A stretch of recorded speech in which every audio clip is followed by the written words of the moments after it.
Hello, welcome back to my channel, my friends.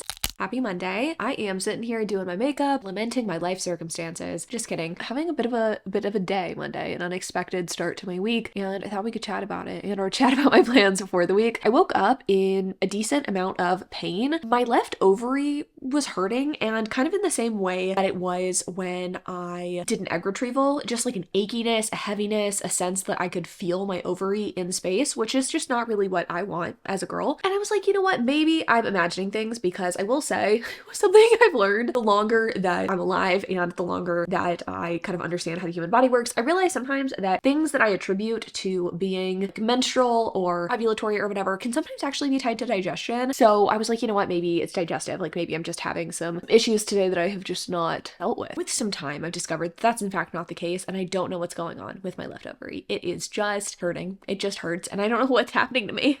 I went on my normal daily walk. I came back. I had some breakfast. I am still in pain. I really don't know what's going on with me. It's not so much pain that I'm worried and I feel like I need to run to a doctor. I don't think it's like appendicitis or anything. I don't think that it's ovarian torsion. I sure hope it's not ovarian torsion. Got a TikTok on my For You page the other day about this girl who was getting railed so hard that her ovary twisted in on itself, or over on itself, you know what I mean? Hers twisted, which is scary. I don't think mine have done that. At least I sure hope not. It does, strike in your mind a little bit when things like this happen, when you're in pain. It could just be an ovarian cyst. I don't know. One thing I do know is that it is around the time of ovulation for me. So I'm wondering if it's just like related to that. It's definitely not my normal ovulation pain. I can tell you that much, but whatever is going on, it's not great. It's not super pleasant. Not really how I was looking to start my Monday. And because of the uncertainty around what's going on, I did not head to the gym at 11:30 like I normally do. I'm trying to like stay steady with my exercise. And I have been, like, even on the days last week where I walked later in the day, I still walked later in the day. So I am leaving the opportunity open for me to exercise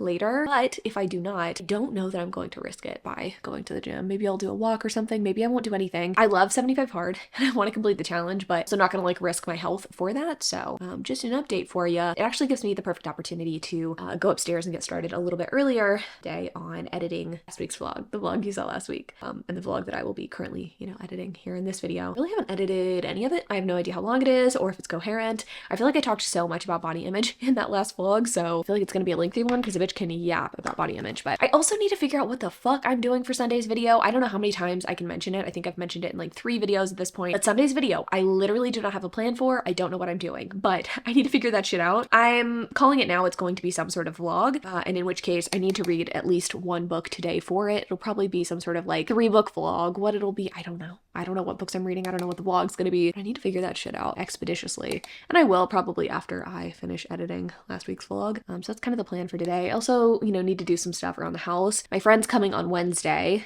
and I want to make sure everything's like nice and tidy for her. Not that she would probably judge me, but I like to make sure that my guests are comfortable when they come and stay with us. Maybe do some work cleaning upstairs, and also I need to do some laundry. That is one of the things I hate the most about exercising, I've got to say. It's not the exercise. All the goddamn laundry I have to do. Hello? Hello, Binkamus? What are you guys doing? He never is outside of the door screaming at me, so I don't really know what's going on. Are you okay? Did you lose a toy? I don't see a toy on the other side. I've got a dingo. Everybody's up at my face today. Hayden has the day off. He is climbing right now. Yeah, laundry. Too much laundry. I do clothing every Monday. I do Hayden and my laundry. We have like one laundry basket that we put everything into, and I just do our laundry because he does the dishes and cleans the kitchen and cooks for us. So, it feels like it's only fair that I do his laundry, but I'm not looking forward to it. I hate doing it every Monday, but it is part of my routine. So I need to get that done. Just like other various cleaning tasks over the next couple of days before my friend comes on Wednesday. It'll be an interesting week vlog-wise because I don't think I'm going to film while she's here. I just like don't want to put people in the awkward position of like having to say yes to like being on camera. I don't know. I just feel like that's awkward. So I'm not going to do that to her, but I will be vlogging for the other days of the week because Hayden and I are going to go to Fredericksburg this weekend and do some other just like fun things. So definitely things to say, things to do, things to talk about. Maybe not, but we'll figure it out. I also need to figure out what I'm reading in this video, but it'll be some sort of romance because, I am trying to get ahead on my videos for November. If I want to get that list video taken care of, the Time 50 Best, I'm gonna read some of those books. And most of the ones I have left, oh boy, they're like historic. I have never read Pride and Prejudice. That's on the list. Maybe I'll listen to that audiobook. We can do Pride and Prejudice together. We'll see. Also, the kids next door are screaming quite loud, so I think I'm gonna take that as my cue to go, but I'll check in with y'all in a little while once I've gotten some stuff checked off my to-do list. I'm gonna ask the people, actually. No. It's actually kind of funny. I don't know how we got on the topic, but Oh, it's Bank of America. We were wondering, okay, so if you're going to donate your spum, I hate that word. I know, it's so good. Oh. Do you think that they take it from you first and then ask questions later, or is it the reverse? Because I was telling Hayden, if you really wanted to waste someone's time, you could like fill out the family history and like all this stuff and then just give them a sample and then be like, God damn it. I mean, but I feel like they've probably run into that before, so maybe they do take the sample first and ask questions later. I don't know. I mean, to be fair, if I just really wanted to waste someone's time, I'd just, like, answer a telemarketing call and pretend to be old. I know, maybe that's just, like, your thing. Like, maybe you do a whole day of it, wasting people's time. You take in different ways. Yeah, you take a telemarketer call, you go to do that. I take telemarketer calls while I'm filling out the paperwork. While you're... Honestly, I think that's just wasting my own time. I was gonna say, while you're giving the sample, even. Okay. You know, yeah. Telemarketer call. That's kind of iconic if you think about it. Ask the telemarketer to talk dirty to you. I feel Can like you pretend to be an orc. On our way to McDonald's, which we had for dinner, and I'm very full because I did eat my own chicken Big Mac today. I didn't finish it. It's falling apart on me, so I think I only ate about half, which is probably as much as one human being probably needs to eat of a chicken Big Mac. Way there.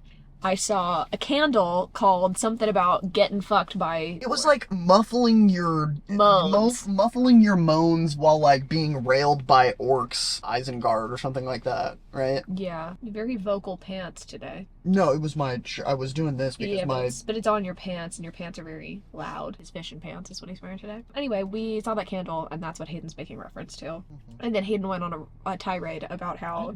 It was fucking funny, though. Do you want to regale the people with your thoughts? I don't even know what I said. I think he was basically remarking that... sex positivity, and you were like, I don't know. And you said it was, like, really being enabled by the little freaks who read... No, I was saying, like... or something. It was fucking funny. I was saying if we hadn't become so sex positive as a culture, at least, like, here in the States, then I was basically saying that current, like, romance book talk, as well as specifically, like, the amount of fanfic surrounding it, what I'm imagining was the origin story of this candle. Yeah. I don't think any of that would really... I think that that's a product of sex positivity as a culture really exists. Allowing our freak flags to fly. Yeah, exactly. Yeah.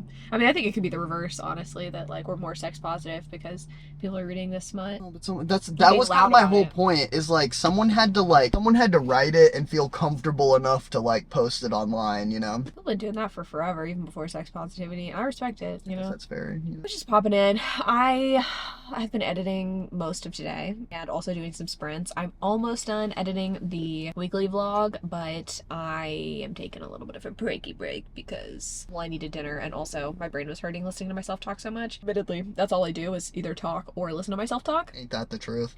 And sometimes I just get a little burnt out. Like, I don't hate looking at myself on camera anymore, which is nice. Love that. But I still, like, sometimes listening to myself talks a lot. I'm glad that I don't find my own voice irritating.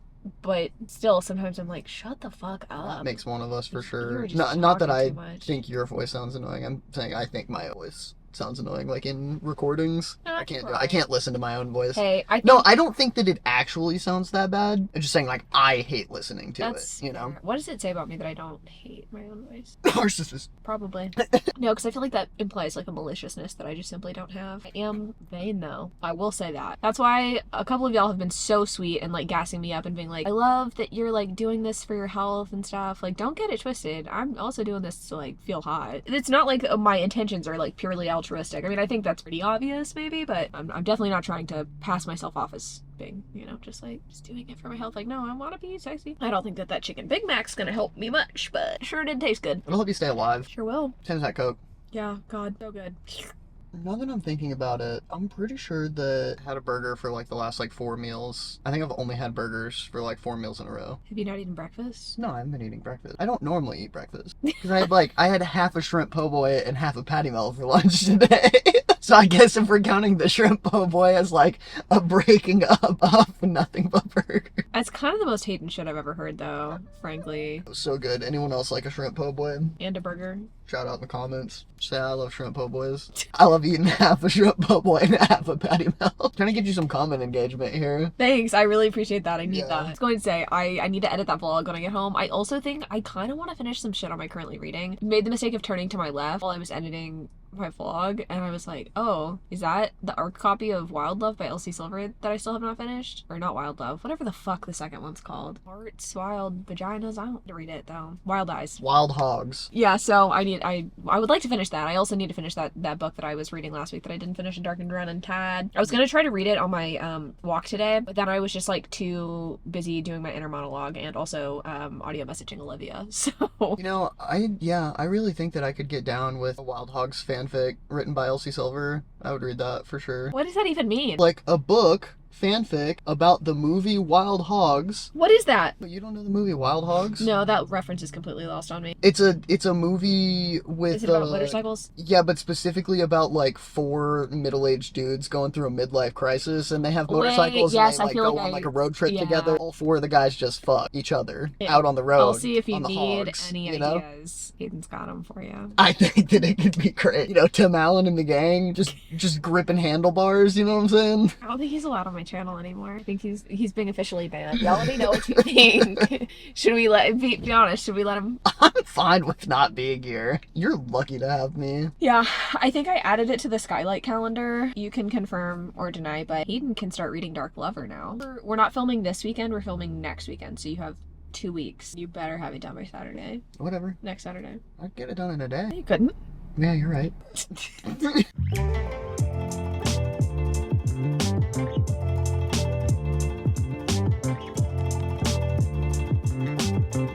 Hello, beautiful friends. Happy Friday. Been a second since we last talked. Like I said, I had my friend Caitlin in town from Wednesday to today, and it was so lovely. It was just what I needed. It's just one example of doing things that are dopamine inducing, and I need to do more of that. I need to like travel to see my friends and just do more in-person connecting, because there's just nothing like getting to be face-to-face with your friend and just like talk and gab, and it was really lovely. We ate some really delicious food. We did a little bit of shopping. It was just exactly what I needed. But I decided that I wanted to sit down and do my makeup with y'all, because I did grab a couple of makeup goodies while I was at Sephora. I feel like I showed a decent amount of restraint. I feel like my no buy is officially over, but I am being more intentional with my purchases. During my no buy, I was really good about writing down the things that I had been interested in. Like I did do some tracking. There was some stuff I didn't end up tracking. I wish I could like present you with this is how much money I saved over my no buy. But being more intentional and thinking about the things that I wanted, I definitely saw that there were some things that I thought that I wanted that I don't actually want anymore, that are similar to things that I already have that I could repurpose in different ways. Yeah, it was a helpful practice, and I think it's something that I'll continue to employ, like small bursts. I don't want to do the constant back and forth of like, oh my god, tons of hauls, like all the stuff that I'm buying versus like not buying anything for a month. But I do think employing like a small no buy every once in a while could be really helpful when you're trying to save for certain things, or you just feel like you need a general spending reset. I think it's a really helpful tool. Yeah, but I did, of course, get a couple of things at Sephora. I did actually really need to re-up on my favorite mascara. I've got the old one right here, and I have been, I don't want to say poking my eyes, but there's like a rubber brush to this, and once it starts getting dried out, I end up kind of like, I don't know, poking top eyelid, if that makes sense. I don't know, it's just like not pleasant. So I finally broke down and got new mascara, and this is one of those like makeup items that you're supposed to replace more often anyway, and I don't remember the last time I bought this. So got that, and then I got 2 little mini sizes of things and 1 full size. The full size is the Sephora lip liner, and I think it's like nude is the color. It's called the Nudist.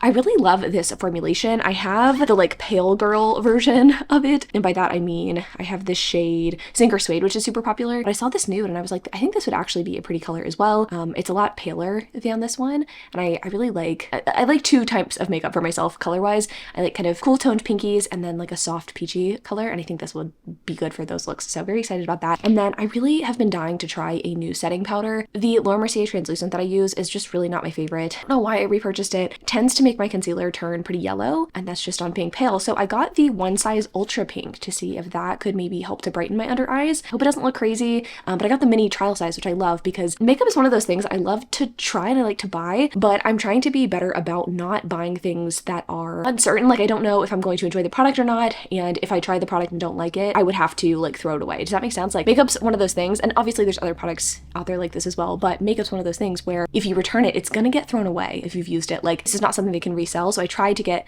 small sizes, and or if I know something like isn't currently in my routine, let's say I don't wear eyeshadow and I buy like an eyeshadow palette, that's not like the best smartest use of my money, because the chances are that I'm going to start using eyeshadow just because I bought an eyeshadow palette. Like, that's not how that works normally. So anyway, got this. And then y'all, I've been talking about this for months. Y'all might have heard in a couple of vlogs me talking about how I'm desperate for the contour stick from Westman Atelier, because I have the blush stick that I absolutely love. I use this most days, honestly. It's this kind of pinky color. It's Petal. And this is the full size, and I wanted the contour. They don't sell it in stores. I didn't really want to ship a Korean product to my house in Texas. They had the mini, and this is perfect because, again, I can try it to see if I enjoy it. And if I don't, it's a small size. I can get through it quickly. The only bummer is that, like, it doesn't have the magnetized cap like the, bigger one, but it's fine. The color Biscuit, so it's kind of like a grayish bronzy color, and I'm looking forward to using it. So I'm gonna use it today. What I thought we could do is I could do my makeup and answer some questions. I love doing this. I was rewatching my Disney vlog from last year, the one where I went, the trip that I went on with my sister and my mom, answered questions in that vlog. And I was like, I haven't done that in a while. Let me do that here. So I asked y'all for questions. Y'all had some interesting ones, so I'll try to answer those. And I'll be doing my makeup and cleaning my house just to add some like fun B-roll in while I'm answering questions. You don't have to look at me the entire time answering these. So these are not in any particular order, but I will timestamp them if you want to skip around.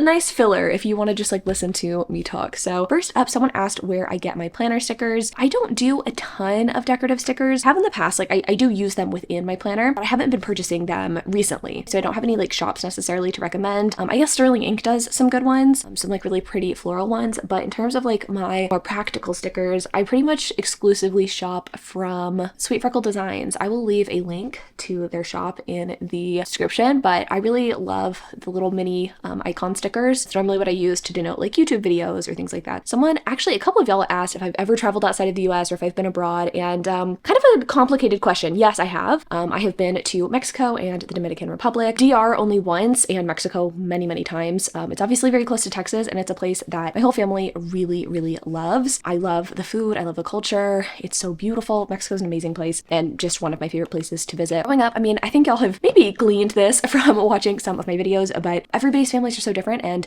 my family, fast food lovers, so restaurant lovers, they're also familiarity lovers, right? So we didn't go on a lot of like super unique vacations in terms of, let's go adventuring, or let's go to Europe, or let's go to all these different places. Also, like, Europe's pretty expensive to get to. I haven't been to a bunch of different countries, and I think maybe because I was raised that way, it's not something that I have put a lot of thought into. Don't get me wrong, I would love to visit a bunch of different countries. I have a bucket list of places I'd love to go. When I think just day to day, or like about the things that I want to get accomplished in a year, travel doesn't normally like come up a ton unless it's like to visit a friend or go to Disney or like, I don't know, stuff like that. But it's something I would like to do more going forward. And especially now that I'm taking kind of a break from IVF and like not really sure when I want to do another transfer, I would love to take that opportunity to travel to some other countries. Number one on my list is England. I would love to travel to England and visit a bunch of different locations. Also helps that my friend Caitlin, fiance, lives there, and so she travels there often, and she could show me around, and I don't know, it'd be a really fun experience. I specifically want to go to England because I have a history degree, and my particular like time period of interest was Tudor England, so I would love to just go to a bunch of museums and just see stuff while I'm there. But there's a ton of other places I would love to visit. That was a very long way of saying yes, I've been out of the country, but I have not been to very many places, and I'd love to do more of that in the future. Someone asked, Disney content please. I love Disney content, just went. Hope you have the best time. Thank you so much. I'm very much looking forward to it. Was that you or your brother screaming? There's two of them back there. I don't think you can see Pigeon.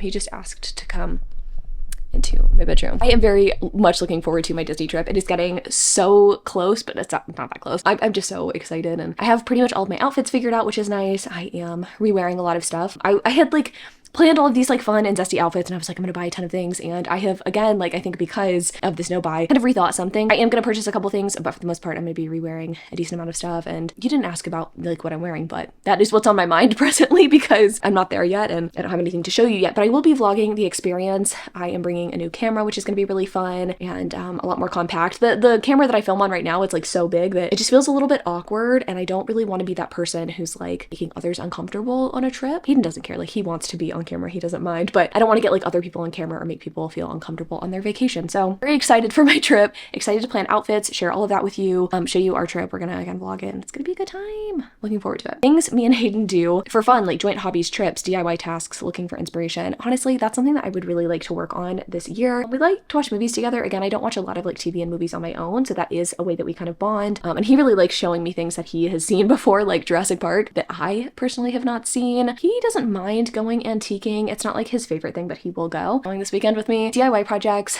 I think he has gotten more into as the years have gone on. At the beginning, he was a little grumpy about having to do DIYs, but now that he sees the value of like what they add to our home, he is like a lot more gung-ho about it. I got a couple of questions about substances. Someone asked if I'd ever smoked weed. Someone had asked if I regularly drink, especially as it pertains to 75 hard. Like, you know, one of the rules for 75 hard is that you're not allowed to drink. I've never smoked weed. I've never been drunk. I have had like a cocktail and I've had wine, but I have never honestly really even been inebriated in any sense. Try as I might. I have tried before to like the little buzz going, and honestly I just get dizzy when I drink. So I don't know, like my parents didn't really drink growing up. I'm just someone who very much likes being in my own head. Like I just feel like altering my mind is not something that appeals to me. I don't like feeling out of control. I'm a control freak, y'all know this. So no, I don't regularly smoke weed or drink. I mean, you know, I might try it at some point, never say never, but it's not something that is like a bucket list item or something that I'm like, oh, I have to do this. I don't know. It's like, it is what it is for me. I don't judge others that do, though, I should say. That is something that really irks me, as like people who decide not to drink, people questioning them. It was more of a problem, I think, like in college, but people would always try to like force drinks on me. And I'm like, yo, I'm having a good time. Like I will dance at a party. Like I don't need alcohol to make a fool of myself. Let me just tell you that. So, I don't drink. A couple of y'all asked if we are still doing the podcast. We talked about it in the last vlog. Yes, we are. We are filming our first episode next weekend, which I'm very much looking forward to. Then someone else also asked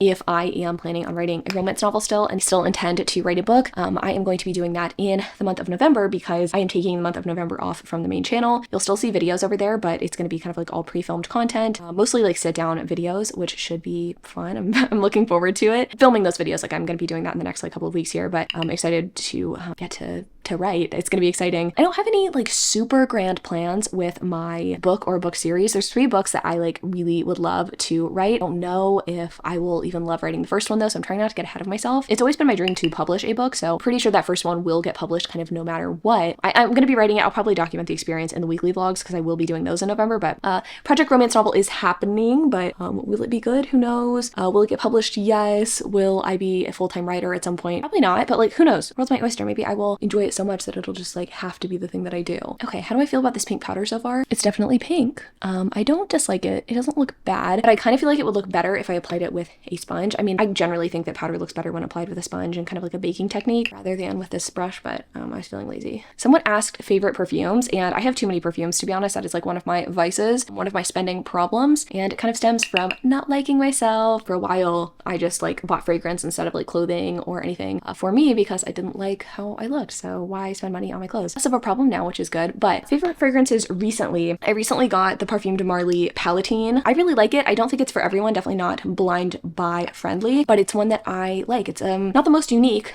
but it is delightful. Also have really been enjoying By the Fireplace. I know that's like kind of a basic answer, but when fall rolls around, I just like want something nice and warm, and it's been kind of chilly lately, so I like mixing that with Skylar Vanilla Sky. That's like a fun combination because I think sometimes By the Fireplace can be a little bit overwhelming or overbearing for like daytime, but I think mixing it with Vanilla Sky kind of tones it down. This is looking really dark, but I'm pretty sure that this is the palest shade. We're gonna have some fun together. This should be interesting. If I'd ever release current or new merch designs as a cropped or baby tee, I was actually looking into that recently because I was actually gonna make a t-shirt for Disney, and I will say my merch company, like they have very specific like t-shirts you can pick, right? You can pick Comfort Colors or Gildan or whatever. They don't really have a lot of like baby tee options. It's something that I might email them about to see if they could like maybe get those on the site, but there's not a lot of good options right now. I'll get something eventually, but no immediate plans, but yes, it will happen eventually. I love this. This is great. I feel like this looks so much better than my regular bronzer. I just knew it would be. I knew it would be. Love this. Okay, like 10 out of 10. A couple of y'all have questions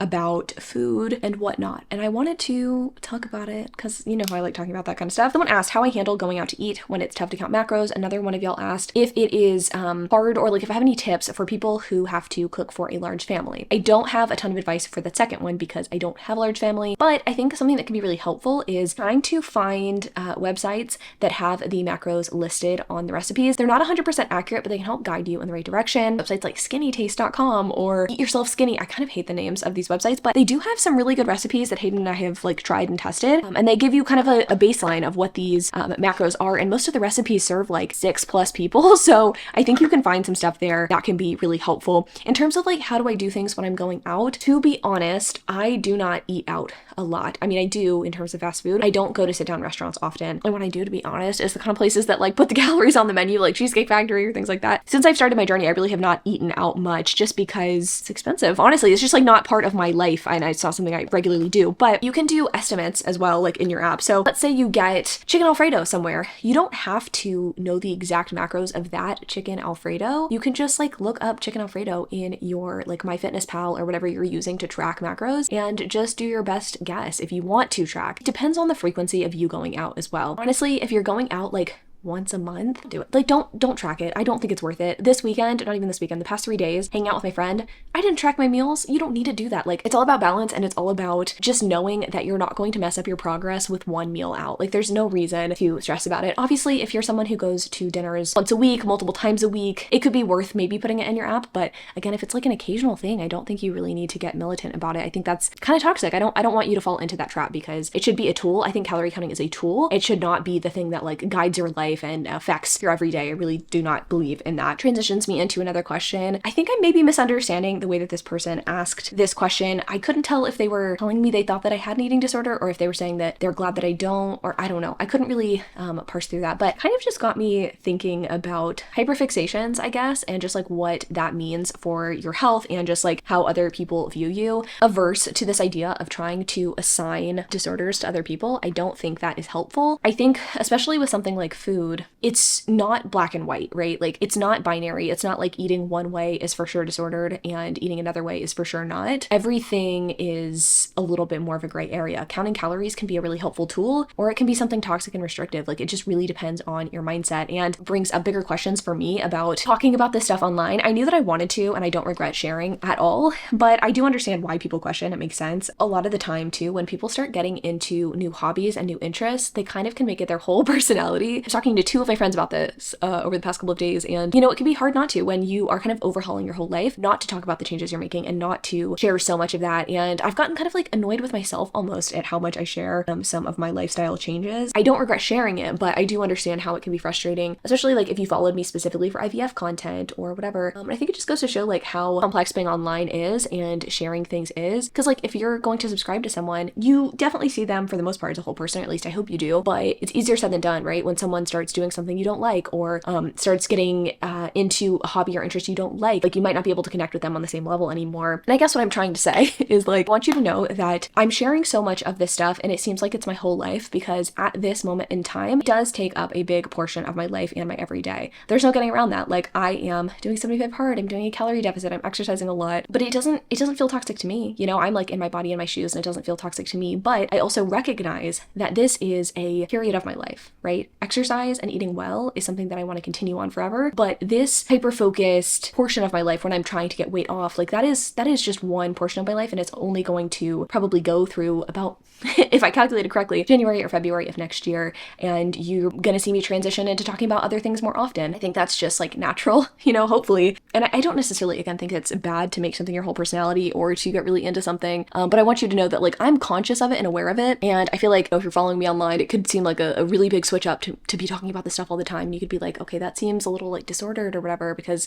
that's all I seem to talk about, and it's because this is a big portion of my life right now. But I don't intend to be sharing about this stuff as often forever. This isn't like health and fitness channel. This is a Chandler's Life channel, and I'm just documenting my experience going through life, and this is just what my life looks like right now, which I think is probably not good from like a viewer perspective or a getting subscribers perspective, because again, I like talked so much about IVF for like a few months. Now I'm talking so much about health and fitness, and then who knows what it'll be a couple of months from now. Books are consistent, and me talking about my life and probably like my house and stuff like that is consistent, but everything else is like constantly changing and in flux. And I think it can be easy to like point fingers or be like, I'm concerned about you, but that's just because, you know, that's how people work. People get hyper focused on things that are important to them, especially when things are new. So I don't know if that person was like really trying to like probe or was genuinely concerned or what. I always appreciate concern. That is really sweet, but I am doing really good, actually. Like, I'm doing so good, and getting to like hang out with my friend this weekend and just like eat really good food that, to be honest, I wouldn't like normally eat like day to day or week to week. So nice. Like, I don't know, I'm just living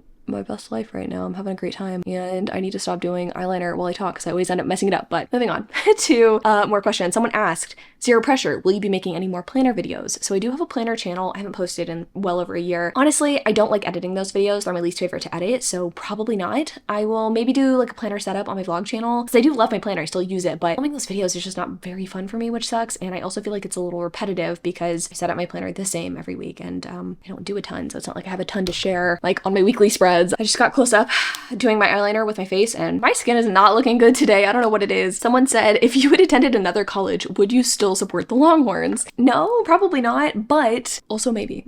I think if I had gone to like a liberal arts college or something that didn't have a big sports presence, maybe. My mom went to UT. My dad is a huge UT football fan. I love the Longhorns. I love football. It was important to me to go to a university that had good academics, but I also really like sports, so I wanted to go to like a big state school basically, and UT is an incredible state school. Fun fact, I actually went to Texas A&M for my freshman year because I did not get in auto admit to the University of Texas. After my freshman year at A&M, one of my best friends at the time was attending UT. I had wanted to go to UT. It was like my dream school. Not getting in like really gutted me. Even though I had joined a sorority and had a really good time my freshman year, like a calling to go to UT, I really wanted to. So I applied, and it's funny, like right after I applied, I got back together with Hayden. We broke up for a couple of months my freshman year. Anyway, I transferred to UT, and best decision I ever made. I can't imagine what my life would look like had I not gone to a really rigorous university that really pushed me, because I really felt that at UT versus A&M. No shade to A&M, it's a great school. It's just like different vibes for sure. Maybe it was the people I was around too. I don't know. Yeah, UT, love it, love football, and it's just nice to be able to like live your dream. I think that is just like kind of the motto of my life.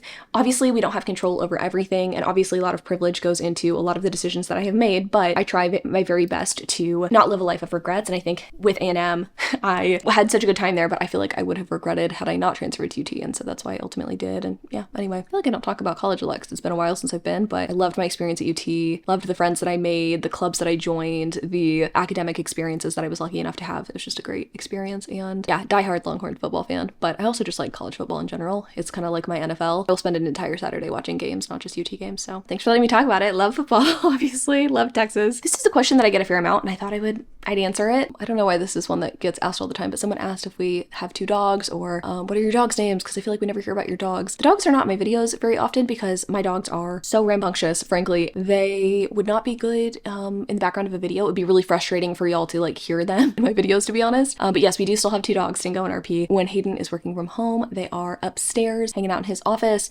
and when he is not working from home, I am on dog duty. I don't normally film that often if I'm on dog duty because they are very loud, and being on camera with them is just like not really the vibe. But yes, we do still in fact have 2 dogs. I talked about it last week too.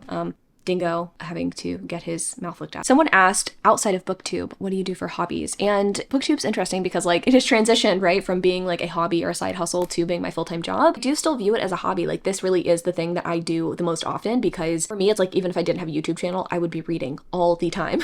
Probably not as much as I do now. I'd probably be watching more TV, but yeah, it just is my hobby. It's both my hobby and my job, which is probably not good. I probably need to get more hobbies. I used to say that my hobby was lifting weights, or that I really liked working out, and that is true. Even more true now than it was when I initially would say those things. I love weightlifting. It really is something that I genuinely enjoy. Pilates is awesome. I don't have a lot of hobbies outside of BookTube. It's like when I made the transition from it being a hobby to being a full-time job, I didn't really fill that void, and that is something that I'm actively trying to do right now. Is now that I have more time on my hands, I want to treat YouTube like a job. I want to have set working hours and make it something that doesn't bleed into the rest of my life, like it always has. So I think it's not necessarily healthy to make your job your everything, and to basically work from when you wake up / when you're done working out to 10 p.m. Like I don't think that's the best, and it's also not great for fostering relationships. So yeah, I feel like I need some hobbies. A lot of my hobbies have also like revolved around shopping. Like, oh, I love antiquing, but I don't want that to be a hobby. I don't want like spending money and capitalism to be a hobby. It's tough. I'm not really attracted or drawn to things like gaming. I really do not like games. I'm too competitive. It just doesn't appeal to me. I don't find it satisfying. I don't like games. I do like using my hands a fair amount. I could see myself getting into like knitting, crocheting, something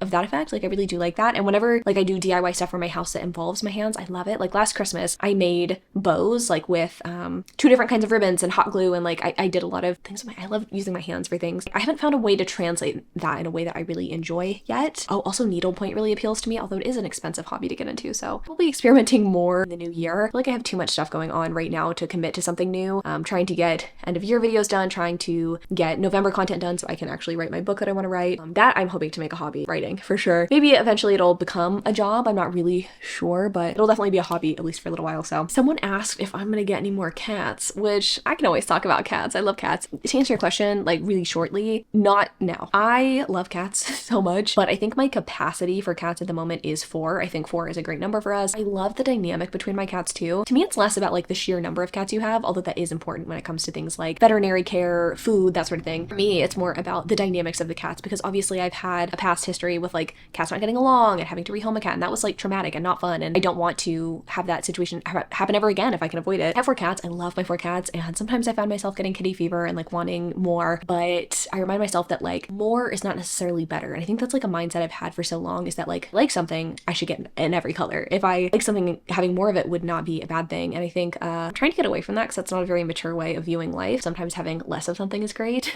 But I think that's kind of where my mindset with kids is going as well. For so long I was like, well, I love kids, like I want to have as many as possible, and now I'm like, no, that's not necessarily true. Like there's pros and cons to everything, and like, I don't know why I'm trying to over explain this. I think everybody kind of understands this intuitively, that more is not necessarily better, but with cats especially, I'm happy with the number that I have right now. I never say never, because certain situations can come up. I definitely don't have any immediate plans to get any more pets in general. I'm really happy with what we've got. Follow-up question to this, I guess I missed this one. How do you decide the right time to add more cats to your family? Really take it on a case-by-case basis and just what I think that our household and our dynamic needs. I really do consider my other pets when I am bringing in new pets to the family. I do not want to bring in a pet that doesn't get along with the other ones. And if I feel like my cats are happy and aren't resource guarding, and like, I don't know, there's so many different things to consider, right? Obviously desire is one thing. Do I desire more cats? And then another thing is like, do I think the dynamics would be improved? When I got the kittens specifically, I was looking for playful, sweet, cuddly animals would get along really well with Teddy. Teddy is such a sweetie boy, but he loves to play. And Pepper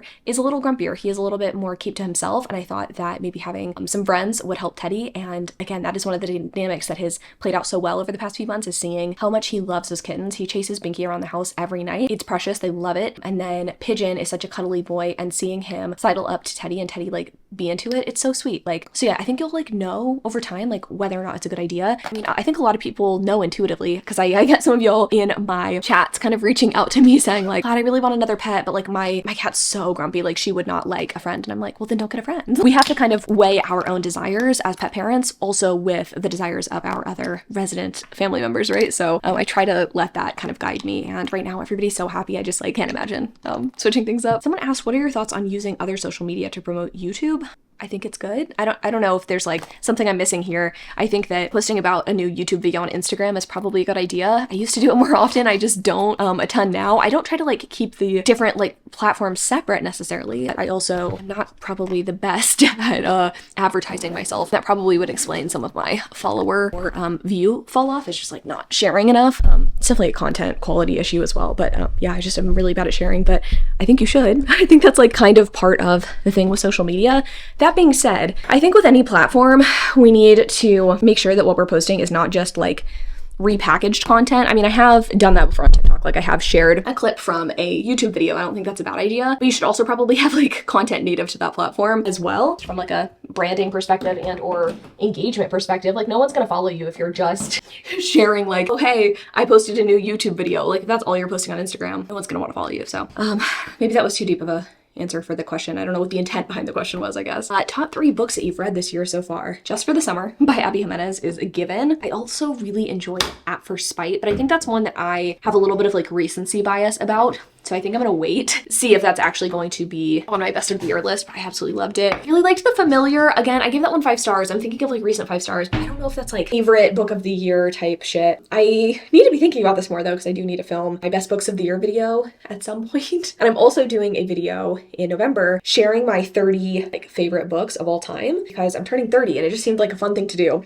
I'm also gonna be sharing 30 things I learned in 30 years over here on this channel. So, you know, mining the 30-year-old birthday content, I guess. But yeah, God, I'm really bad at like remembering my favorite books. There haven't been like a ton of super memorable ones though, I feel like this year. There's been some good romances, but honestly, nothing super memorable. Someone asked when I'm going to Disney next. I feel like I kind of have answered that already. I'm going this fall, winter time, I guess you could say. Probably be on a bit of a time delay, obviously, just because of my posting schedule, but you will see the vlog and it's gonna be hopefully a good time. I didn't get to vlog as much as I had wanted to. Again, mostly because of camera equipment and because Hayden just wasn't feeling well on that trip. But this one, I'm really hoping to flex my vlogging skills. And by that, I mean like, you know, getting better at it, because I kind of see a lot of Disney trips in my future, I'm not gonna lie. Like, I hate being that Disney adult, but I just really enjoy going. If I had, here's the thing, y'all asked about traveling abroad. If I had my absolute dream, if I had all the money in the world and could like pick my dream life, this is what I would do, okay? Frequent trips and hangouts with my friends. And then my 3 trips a year, which saying that out loud sounds ridiculous. I would go on a Disney trip, either to Disneyland, Disney World, doesn't matter, go to Disney. I would do a beach vacation where I get to just lay about, chill, maybe to Mexico, maybe somewhere else. And then I would also want more of an adventure vacation, like a place I'd never been before. So Europe, Japan, or Korea, or just like anywhere. Honestly, there's so many places I want to visit. I would love to do that yearly, but like, who's got that money? Not me.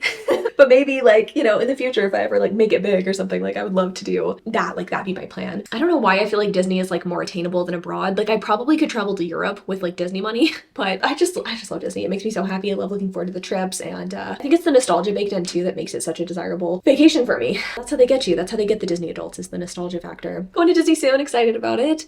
What books made you fall in love with reading? That's a good question. Twilight, obviously, I think is an easy answer because it's really what introduced me to romance. I don't know exactly what book really got me to love reading. I have been a reader from a young age. My mom would read me books, like chapter books when I was really little. And then I don't know, I read from a young age, if that makes sense. Like my mom taught me how to read. I was always like very precocious and whatnot. And I don't know, I loved picking up books. And it was one of those things that like my parents would brag on me for. So I think that's also why I was super into it. But I would spend all of my summers growing up, like going to the public library, forcing my mom to take me and check out all the different books, and probably reading YA books that were too mature for me at the time. And yeah, I don't know. It's hard to pinpoint just one thing, but a lot of vampire books for sure in like the middle school age group are sort of what I can think of, you know, like things that are top of mind. And for me, like Twilight is not what got me into reading, but Twilight is what exposed me to romance as a genre. I did not really understand at the time that that's what I liked so much about Twilight, but I was constantly seeking that after in the media I was searching out. I was like, is this feeling that I'm feeling? And it was yearning. Like I loved the yearning in Twilight. I loved this idea of like finding your perfect match. It was just so appealing to me. It's a feeling that's never left. Like I have such a passion for romance in specific. Getting to explore that on the internet has been the greatest joy and greatest blessing of my life. I really cannot put into words how lucky I am to have this job and how amazing it has been to explore this. Because when I first started, you know, YouTube as well, like I was exploring reading in a deeper way than I ever had. Like finding things that other people were talking about, reading YA, reading adult, reading horror, reading like genres that I'd never read from before, which was so exciting and so fun. And then coming back to my roots and like reading more adult romance and talking about that for, you know, book talk was a thing, or before like there were a ton of romance booktubers. I was not the first. Seeing the resurgence of that, seeing how many people read romance makes me so happy. And yeah, well, I'm going on a tirade. I just love romance so much. I love it. It is the genre of my heart. It's why I want to write romance. Even if that is not something that becomes a career of mine, I will continue to talk about romance, make it a part of my life for forever. Okay, it's important to me.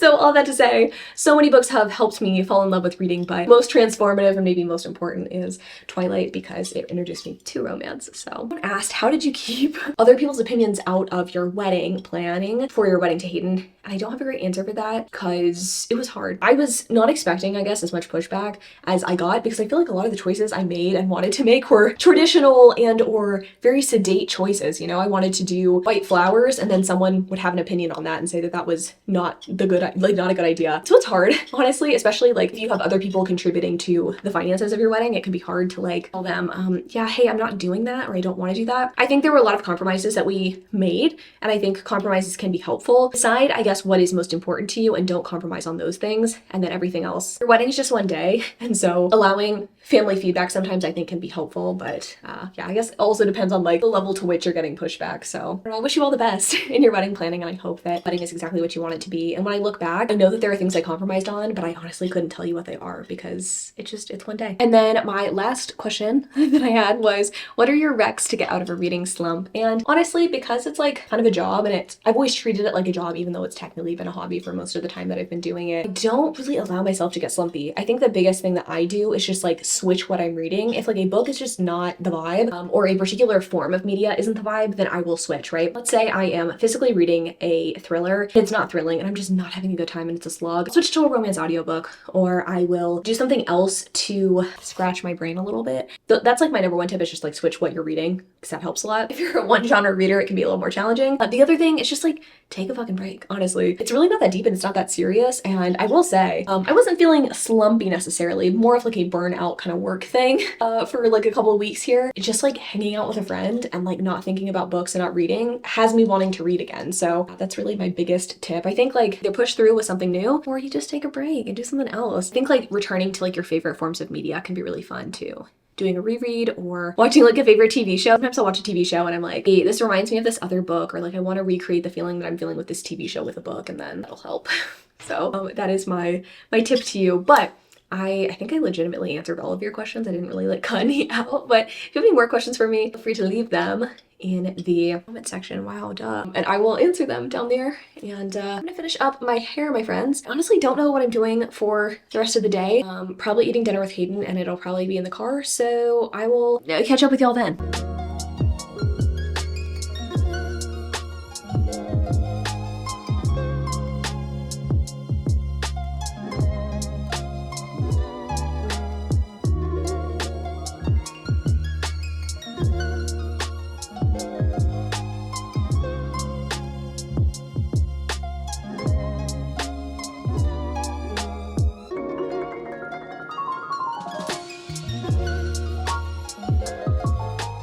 Hello friends. Instead of watching Texas get their ass kicked, I decided that I wanted to just check in with you instead and hang out, kind of. I don't know that I'm gonna be like doing a lot of hanging out, but I do feel like I have thoughts and feelings and things on my mind that I wanted to talk to you about. So as you may have saw from the brief B-roll footage that I got today, Hayden and I went to Fredericksburg and had a really nice time. I was actually kind of surprised the trade days portion of our day did not go as planned, and by that I mean I didn't find a single thing that I even remotely wanted. That literally never happens. I guess I've only been to trade days once, but there was so much there last time. There was jewelry, like vintage jewelry, antiques, and I did notice that on a couple of the booths at the trade days, there were people going to Round Top. They said like, be back, next trade days, we're in Round Top right now. And I do know that it is like Round Top. I was gonna say weekend. It's like a couple of weeks. If you're not from Texas, if you're uninitiated, essentially there is a really big like antiques and vintage show in Round Top, Texas. That is where like Joanna Gaines got a lot of her antiques back in the day, and they have a lot of really cool stuff, but very expensive antiques, a lot of European antiques, and it never appealed to me because I just don't feel like I'm gonna find any gems. Eventually I'll go probably, but I wasn't really wanting to go this time around because I just knew that I couldn't afford probably much that was there. So I went to Fredericksburg instead, and there just like, there really was not much there. The vintage jewelry, or like the antique jewelry, I don't know what the word I'm looking for. The jewelry that I normally really like to look at was not there, and I felt like it was a lot of more boutique-y things. I feel like at a lot of these sort of like trade shows, you'll get like booths of people selling true antiques, but you'll also get people doing like MLM stuff, like selling Cutco knives, or there'll be boutiques with drop shipped shirts and stuff like that. There just wasn't as much vintage and antique stuff as I'd like, so I didn't find anything. It wasn't a big deal. I went to my favorite antique mall in Fredericksburg proper and did find a painting to put under the two that I hung right here. Actually, it's not a painting, I think it's a lithograph, but it looks cute. I'm excited about it. It fits the theme well. And Hayden rightfully pointed out that it has a green mat around it, and it really ties nicely into the wallpaper that we put up in our kitchen, so I do like that. It was overall a pretty successful trip. I also treated myself to some jewelry, but we don't need to talk about that. I think I wanted to really pop in because I wanted to like reflect on 75 Hard a little bit more, and also the kind of like no buy stuff. I think I already told you that I'm like done officially with my no buy, but I think it was on full display again today when I was out and about looking at things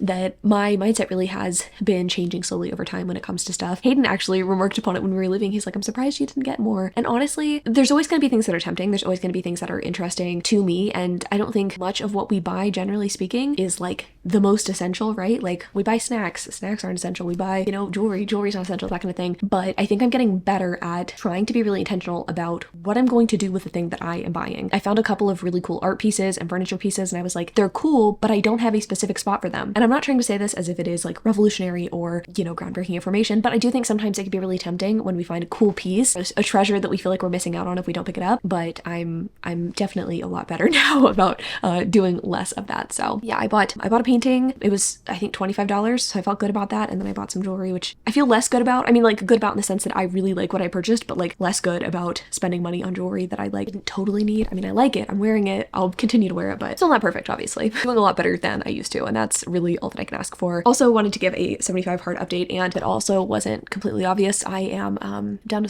75 hard. I didn't complete the challenge. I crashed and burned. Just kidding. I didn't crash and burn. But if you are unfamiliar with the rules of 75 hard, they are unfortunately very militant. And if you slip up, you can't continue on with the challenge. Let's say you like miss a day or forget to do something. You're supposed to start back over on day one. So having a friend in town and like eating some good food and not getting every single workout in means I failed 75 hard. Basically, I had a really good time on the days that I did do 75 hard, but I'm not gonna lie to you, it's been really, really nice to get to take this break. I have not taken this much of a break from everything since starting this. I have not given myself the opportunity to just chill out, and I won't lie, I'm very excited to get back to it, but it's also been good. Like, I think the relaxation, the just pure enjoyment, the getting to connect with others has been so nice that I don't feel any level of guilt, I guess, about discontinuing 75 hard or like messing up, essentially. And I think I've already mentioned it too. Like, my plan going forward is not necessarily to do all of like the little things, nonfiction and the selfies and the water and whatever. I don't care about that. The 2 workouts a day, like the walk and the actual workout, and the eating healthily / being on a deficit for when I want to be on a deficit, like, is going to continue tomorrow. Like, I will say, like, I have really enjoyed taking a break, but I also have noticed how that's making me feel. And it's crazy. I was in the car with Hayden today, experiencing some like sciatic pain in my back. I was like, okay, I think this is from inactivity. And I have noticed that in the past, like if I spend too much time in bed and I haven't been moving around a lot, I start getting sciatic pain in my back. And sure enough, that's like happening again. And I wanted to get back to exercising anyway, just because like that is my life now and I enjoy it. My body's literally telling me, hey girl, I'm glad you're having fun, but like maybe start moving your body again. And same with food. I mean, I think that's more of a given since I haven't been like eating the most like nutrient dense, high protein things. I've been eating a lot of not great things for me. And like my goals and like what makes me feel good, I have not been feeling good as a result. First couple of days I was like riding high, feeling good, like just enjoying myself, and then today I kind of hit a wall and I was like, oh, I don't feel so good. I'm not feeling so good.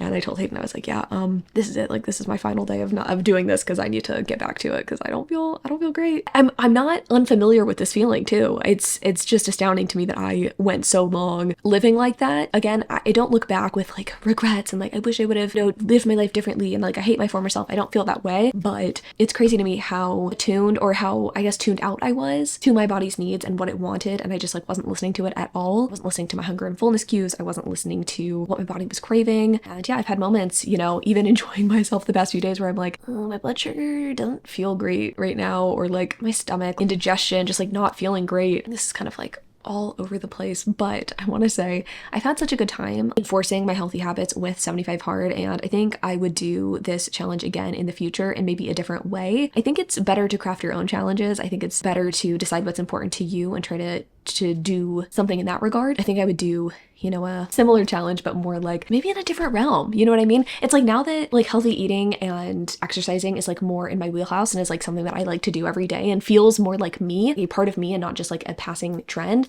I think it would be really cool to do some sort of challenge going forward that is maybe more focused on the other stuff. Maybe 30 days of trying new hobbies, or 30 days of something more, I don't know, focused on interpersonal connection, something like that. I had a really good talk with Hayden on the way to Fredericksburg, which just really reflected on the past year and kind of what our goals are for next year. And genuinely, when I think about what I am excited about in 2025, it is something super material. It's not the same kinds of goals that I've had literally my entire life. I'm not like trying to gain the most subscribers or be the most successful in my career, or like I have to have a baby or I have to do this. It's not that I don't care about those things, because I still do. But really, like genuinely, when I think about what I want to do next year, it's like I want to connect with people. I want to have moments of true joy and fulfillment that don't come from my work. I want to watch more movies. I want to go on more dates. I want to do some travel as well, probably. But yeah, just this like focus on living this life, not being confined to traditional markers of success or like capitalism. Ooh, not to get deep, but it's all about like sustained happiness and like maybe little bursts of dopamine at the same time. Maybe not even happiness. I think fulfillment's kind of more of what I'm going for. But yeah, I think like both the No Buy Challenge and 75 Hard have just taught me so much, and I'm really grateful for both of them. I think obviously constantly a work in progress. I'm constantly working on myself, but I think that doing these things is just like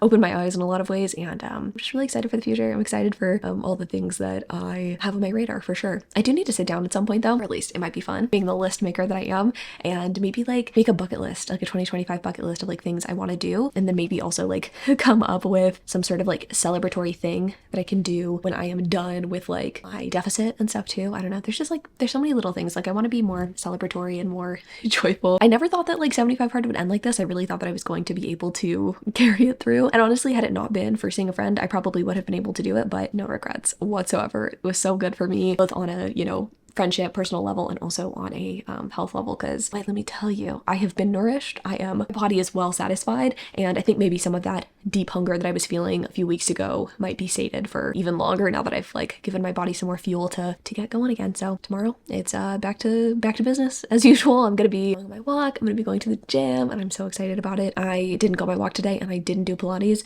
and it didn't feel right. I did get some steps in, you know, because I was walking around the antique mall and also like trade days and stuff, but it's not the same. It's not the same, especially if you've been like sitting in a car for a while. So I'm glad that I did this reflection as well, because I cannot express how stressed out that UT game was making me. And also like, God, we're playing, I don't even want to say badly, but like just getting our asses handed to us, which is really rough. Every dog has its day, I guess, you know, because we're playing Georgia. It's time for me to go and feed the cats. I don't know what we're doing tomorrow, but to read a book. I think we need to read a book in this video. I did actually start one. I don't know if this is going to be the one that we finish tomorrow, but it would be fun. I started A Ballad of Songbirds and Snakes.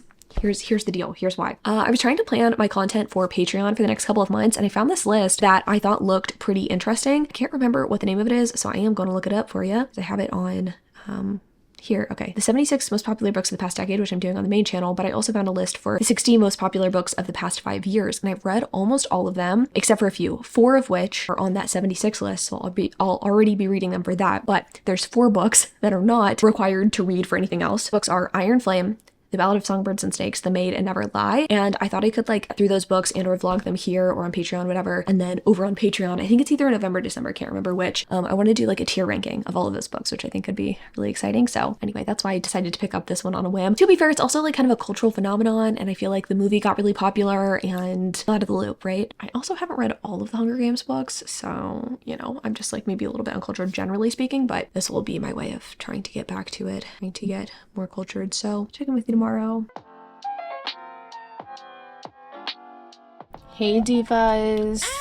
I think that that's gonna be your new name, because I think Friends is just a little outdated, just uninspired. I feel like also fuck Friends, am I right? Like the show? No, like having friends. no, not fuck having friends, but like have friends, but like then fuck friends. You know, who needs them? Sure, sort of the antithesis to the vibe of this vlog, but that's fine. I was just popping in to say, hey, I had a little bit of lunch, had a little bit of degeneracy. Just kidding. You know how yesterday I talked about doing my 2025 bucket list? Guess what? I'm almost done, and I think what I want to do is make it an even 25 things. Right now it's at about 19. Wow. So I've got some time to think about the other ones. Well, I just kind of train of thought wrote down a lot of things that interested me. I tried to share some of my excitement with Hayden, and he was like, he's like, that, he said, and I quote, "That's my whole salary," when I said 4 of the things, 4 of the 19 things. The thing that he doesn't understand is whimsy. He doesn't understand the power of a dream. I think maybe I'll get a whimsy raise at work this week. Yeah, like when you go in, you know, and they're asking you like to justify what you want.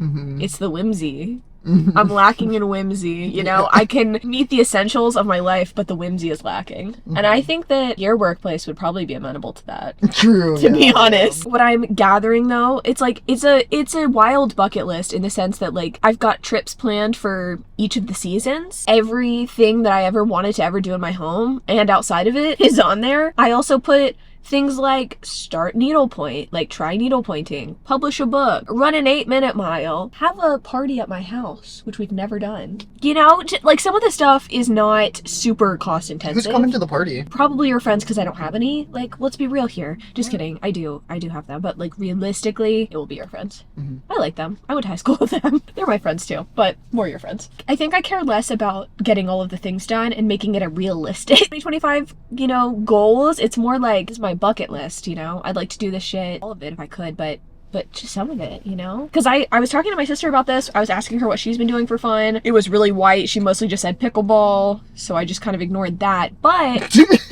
she did like pull up her goals for the year like on her notes app, and I realized I don't have my goals in my notes app. I don't know that I ever really made goals for this year. Genuinely, the only thing that I thought was like, okay, I'm gonna get pregnant, or I'm gonna like try to get pregnant, and then if I get pregnant, I will not have time for anything else, you know? So it's like, what's the point? Sort of bleak, and it's cool that I've turned it around, you know? But next year is different. And you know what's not on that list? Getting pregnant. I just don't think it's gonna make my top 25. I'm gonna be honest. When I actually sat down and like put everything on the list, I was like, just don't really, see pregnancy fitting in with any of that fun. So. Yeah.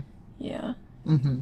But I'm okay with that. I don't know how you feel about it, but... In fact, I would say it's probably prohibitive to all 19 things that you've put on the list so far. Well, probably not needlepoint. That's giving very much, like, I don't know, 18th century, like, woman vibes, you know? Yeah, you want like, to be with child. Needlepoint, and she plays the harpsichord and shit like that. That would be sick. If you learn to play the harpsichord. That I don't think I can do. You know, I did think recently, though, it would You want to learn to play piano? cool to be able to play guitar. I think it's more realistic than playing piano, although I would prefer to know the piano. Here's the thing, I actually would argue the opposite, only because, especially when you first start playing guitar, it hurts, and I don't think you're gonna like that. Yeah. There's no pain involved in piano. Regardless, not on my list, but... Yeah, the guitar, I just can't see it from I you. can't really either. Yeah, besides needlepoint, you're correct. I think everything else is pretty non-conducive to pregnancy, and I am fine with that. Like I already told y'all, February is probably... It'll be February or March when I'm done with this deficit, when I am meeting my goals, and I just want to have like a hot girl year of fun and flirtation and...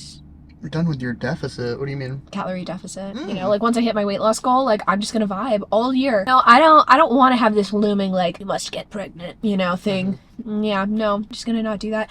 And I mean, here's the thing. Can anything in my life go the way that I want it to? Probably not. But if I had my choice, I would prefer to get pregnant in like January through May. And I definitely don't want to do that this year. So let me just put that out there. Also, like, who wants to do an embryo transfer in like Thanksgiving time or Christmas time? I'm sure many of y'all will say I did it and it was great and I'm happy for you, but it's not my journey. Okay. Yeah. So yeah, probably not this year, 2025. 2015, also, I was reflecting, one of the best years of my life, so maybe that's gonna repeat itself, you know, like a decade later. Would love that. Hayden, what's your bucket list? You need to think on it. Kind of like just not who you are at all, Kick the bucket. Okay. I think that would be sick this year. But I need you to do my thing. Yikes. Yeah. The life insurance actually might help. Yeah, I mean, you could do this year. Yeah. After that is kind of a toss-up, but, you know, you bring this up. It's a good point. I do want to learn to play the piano. This year? Mm-hmm. Okay, that's well, I mean, like, I already know a lot of stuff. I just want to start doing it. Should we get a piano? Sure. You can buy them really cheap on Facebook. Oh, do you mean like an actual piano? I was gonna not do that. Things like, one, you'd have to figure out where to work it into your, like, living room plans, right? You're, like, not gonna want me to, like, practice very often. You know what I mean? Like, you don't want to hear me, like, play the piano badly in our cavernous living room. The reasons why I want to put more work into working on piano is so that I can, like, produce some music, like, for fun, you know? I support that. I like that. I've been wanting to produce some house music for some reason. Okay, support that. Which, like, doesn't require much in terms of actual, like, piano skill. And technically I could do it right now if I wanted to, you know? Yeah. But yeah, I wanna like fuck around and like produce some music for fun. I've tried to like make music in the past and I'm normally too critical of myself and like what I'm making, but I don't feel that that would be the case with that genre of music. I feel like I could have more fun with it. I mean, hey, you've got plenty of time to think about it, you know? You wanna build a new computer? Yeah, that's something that you can do. I don't know that there's really much of anything else. I don't know. Yeah, like you said, it's like not very me. I'm kind of a viber. I like more of a consistent change than like a starting this year I'm gonna do. I think I just want to like continue to get incrementally more like in shape and like consistent about exercising. Yeah, same with me. That's why I don't have any fitness related goals on my bucket list, because like I'm already doing the things, so I don't need to like a whole lot else that I want to do. I did the 8-minute mile thing because I do want to maybe take up running or just like get to that amount of cardio fitness to be able to like do that. I have no ambitions to do a 5K, so please do not suggest that. I'm not doing that, but I do want to be able to run a mile. What do you think your mile time is right now? Not good. I also looked up the averages for people my age in terms of like intermediate, beginner, novice, whatever. So it would be a stretch to get to 8 or less. Really? Yes. Before I leave, I will leave you with this. I have started and am, let's see how many percentage is into 20% exactly. Hunger Games, The Ballad of Songbirds and Snakes by Suzanne Collins. This book is so fucking dry and I do not get the hype. I was looking at Goodreads reviews to see what people think about this and a lot of my friends hated it, so that was validating. this new or old? Newer. She's coming out with It's like it's part of the new era of Hunger Games. There's an original trilogy. This book is set before the original trilogy, and it focuses on the like President Snow or whatever when he was like a youth. And then there's going to be another book that comes out later that's a different time period within the same world. And I don't know, I think this one's supposed to like have commentary on today's political climate or some shit like that, and I'm not picking that up at all. Granted, I'm only 20% in, but it's just so fucking dry. Mr. Anus or whatever is like so boring. They call him, okay, his name is Coriolanus. Oh, yeah, okay. And they call him Corio, but I think Anus would have been way more fun. I feel like I'm supposed to feel sympathetic towards him, or at least understand his point of view, but I think because of the way that this book is written, it's just really challenging to feel that way. So, like, he is the son of, I guess, like, fairly wealthy people in the capital city, but they're both dead, and now he lives with his grandma and cousin, and they're, like, kind of poor, but he pretends that he is still, like, economically sound or whatever. Like, he tries to act rich, and he's going to this academy, and he's hoping that he will be able to get a scholarship to go to university and continue on his like family's lineage and or, you know, financial successes. I think we're supposed to be sympathetic because there's a lot of things working against him, and he gets like the shittiest of the tributes to be a mentor for, like from one of the districts where, you know, you're not predicted to win and whatever. But I just don't care because he's not described in a very sympathetic way. And I know that like he is a villain, and so this is kind of like a gray, I don't even know what the fuck word I'm looking for. I just simply don't care. I did like Lucy's character, I guess. She's a little manic pixie dream girl, but that's fine. Lucy is his like mentee who's going to be going into the Hunger Games. The word mentee. It's a little too close to manatee. I was going to say minty, but yeah. She is very much like, I'm from nowhere and everywhere, and I have a rainbow dress, and I'm free-spirited, and I sing, and very anti-capitalist or whatever. And that's cool. I guess technically, but the way she's described again, it's not very rich. Like her character is not really well realized, and maybe that will change as the book carries on, but so far I'm just kind of like, meh about it. I'm reading it though, and I kind of want to watch the movie because what's his name's kind of hot, so that might happen. But I do want to read the book first. Want is maybe a strong word, but I will be finishing the book before I watch the movies. I'm gonna go home and I'm gonna clean, and that cleaning footage is what you're gonna see over the, what's it called, Q&A that I did earlier in the video. So if you're seeing this beautiful top, that's why. I'll check in with y'all probably once I'm done with the book. I am finishing it today. It's happening. Oh, like you're gonna listen to it and clean? Yeah. Hello friends, here to close off the vlog. I'm also on a different camera. I'm experimenting with going back to using one of my big cameras. Wow, now that I'm thinking about it, I have way too many cameras. I mean, it's not just a realization that I'm coming to, but I'm looking on my desk and I have all of my cameras out. Want to see what cameras I use, just briefly? I think I just showed y'all this in the last vlog. This is such a tiny, cutie little camera. This is the DJI Osmo Pocket, which is super fun. I know that like Olivia from Olivia Reads a Latte uses this.